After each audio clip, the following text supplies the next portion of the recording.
Đi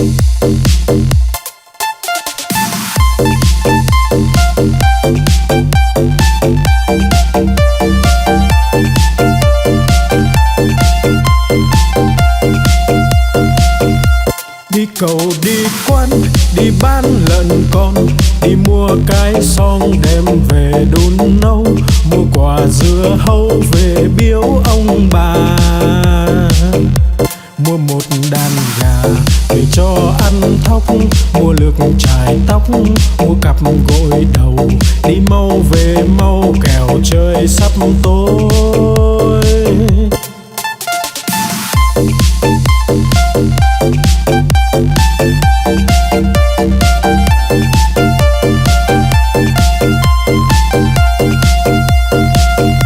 Đi cầu đi quán, đi bán lợn con, đi mua cái xong đem về đun nấu, mua quả dưa hấu về biếu ông bà, mua một đàn gà về cho ăn thóc, mua lược chải tóc, mua cặp gội đầu, đi mau về mau kẻo trời sắp tối.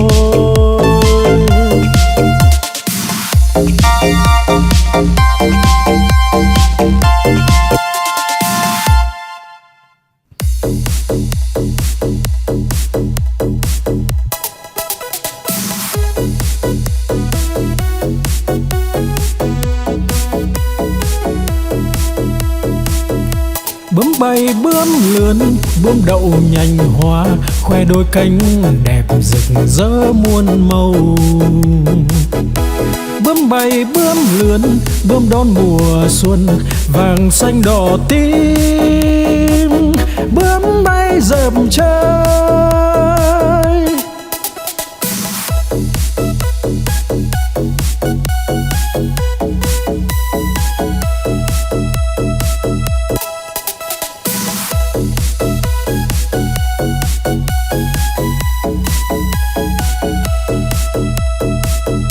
Bướm bay bướm lượn, bướm đậu nhành hoa, khoe đôi cánh đẹp rực rỡ muôn màu.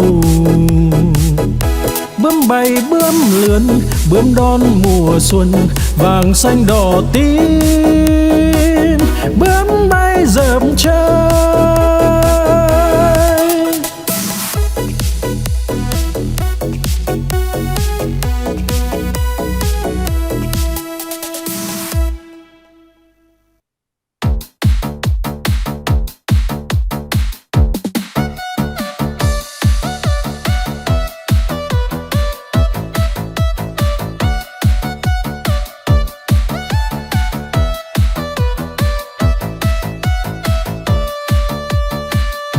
No lòng phĩ dạ là con cá cơm, không ướp mà thơm là con cá ngát, liệng bay thoăn thoắt là con cá chim, hột cẳng chết chìm là con cá đuối, nhiều năm nhiều tuổi là cá bạc đầu, đủ chữ đủ câu là con cá đối, mai nở tàn tối là con cá hoa, trắng muốt làn da là cá út thịt, lưng dài hẹp nách là cá lòng tong, ốm yếu hình dung là con cá nhái.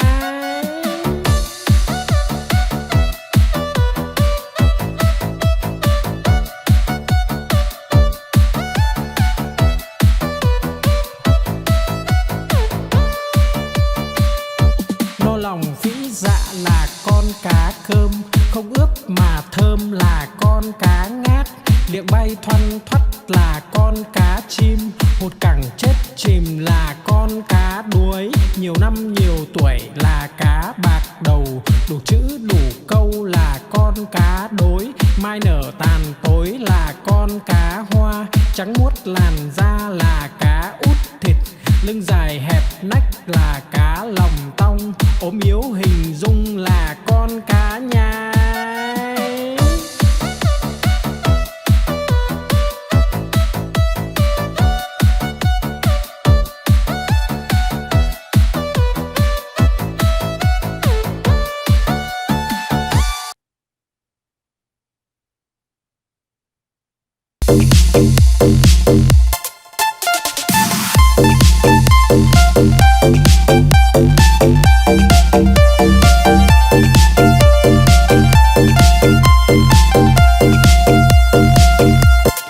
cầu đi quán, đi bán lợn con, đi mua cái xong đem về đun nấu, mua quả dưa hấu về biếu ông bà, mua một đàn gà để cho ăn thóc, mua lược chải tóc, mua cặp gội đầu, đi mau về mau kẻo trời sắp tối.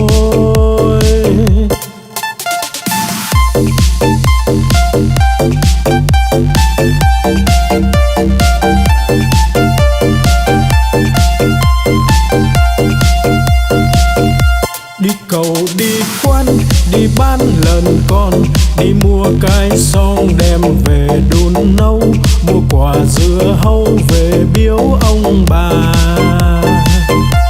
mua một đàn gà để cho ăn thóc, mua lược chải tóc, mua cặp gội đầu, đi mau về mau kẻo trời sắp tối.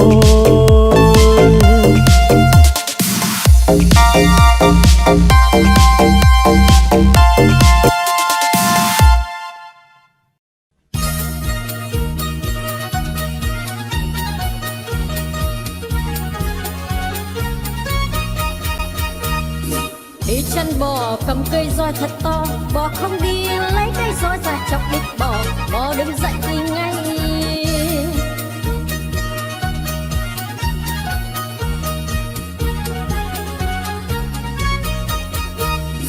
Đi chăn bò cầm cây roi thật to, bò không đi lấy cây roi ra chọc đít bò, bò đứng dậy đi ngay.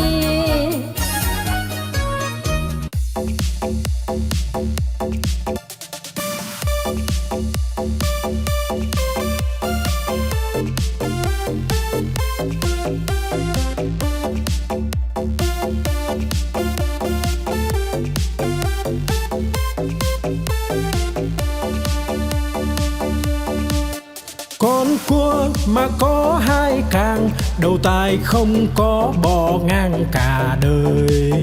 Con cá mà có cái đuôi, hai vây ve vầy nó bơi rất tài. Con rùa mà có cái mai, cái cổ thụt ngắn thụt dài vào da. Con voi mà có hai ngà, cái vòi nó cuốn đồ nhà đồ cây.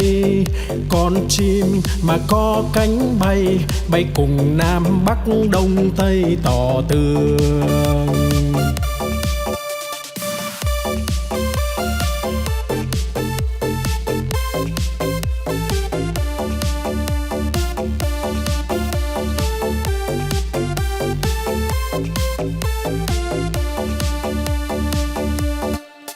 Con cua mà có hai càng, đầu tai không có bò ngang cả đời.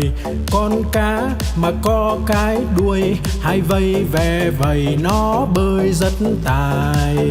Con rùa mà có cái mai, cái cổ thụt ngắn thụt dài vào da. Con voi mà có hai ngà, cái vòi nó cuốn đồ nhà đồ cây.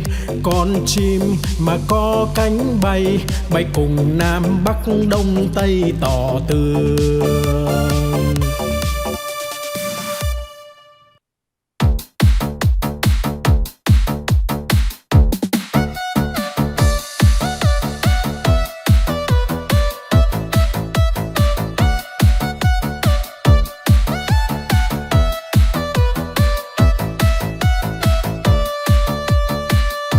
No lòng phĩ dạ là con cá cơm, không ướp mà thơm là con cá ngát.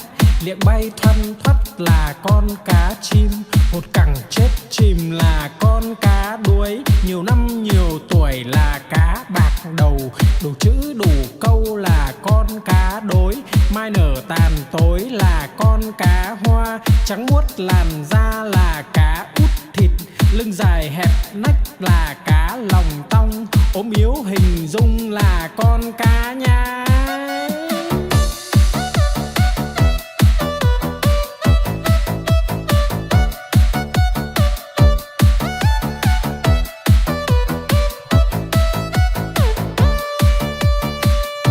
No lòng phĩ dạ là con cá cơm, không ướp mà thơm là con cá ngát.